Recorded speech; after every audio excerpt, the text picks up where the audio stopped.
Alors voici une séquence qui va vous permettre de voir comment générer plusieurs colonnes dans un même paragraphe. Alors c'est toujours assez esthétique de changer l'apparence de vos documents en insérant pour des gros paragraphes comme c'est le cas ici avec l'introduction, une séparation en deux colonnes, hein. Alors pour cela, je vais commencer par sélectionner mon paragraphe en double-cliquant dans la marge gauche et à partir de l'onglet mise en page, eh bien, je vais utiliser le bouton colonne. Alors Word propose des modèles prédéfinis, hein, donc à 2, 3 ou des colonnes gauche-droite de taille différentes. Je vais choisir ce modèle-là, à deux colonnes.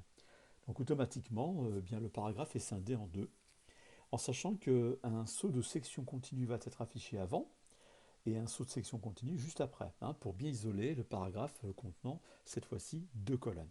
Si vous voulez changer la dimension des colonnes, vous rentrez dans le bouton colonne et vous proposez l'option autre colonne.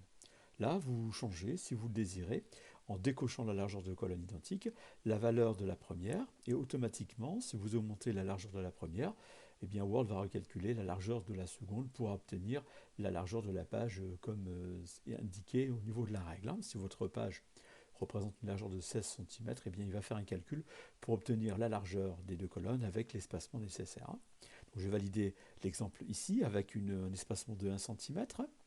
OK, voilà, donc on a une colonne gauche plus importante que celle de droite. Et si on souhaite rééquilibrer la largeur, on retourne dans le bouton colonne, autre colonne, et là on lui coche l'option largeur identique.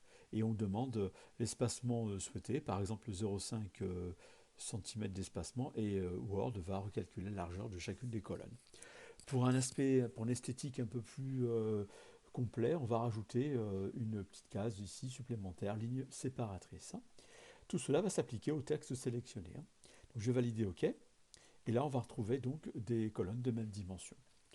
Voilà. Alors, pour rendre encore un peu plus de cachet à l'ensemble, on pourrait ajouter une notion de lettrine à votre paragraphe. On sélectionnera donc la lettre que vous souhaitez augmenter en termes de lettrine.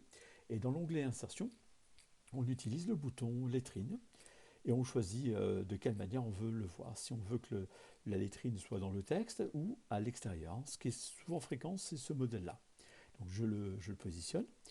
Et à partir du moment où j'ai inséré ma lettrine, je peux changer les options en allant dans Options de lettrine. Et là, ce que je peux faire par exemple, c'est changer la distance du texte, hein, mettre quelques millimètres supplémentaires, donc pour que le texte soit 2 millimètres du bord de la lettrine, hein. Alors la police de caractère sera toujours la même que celui du document.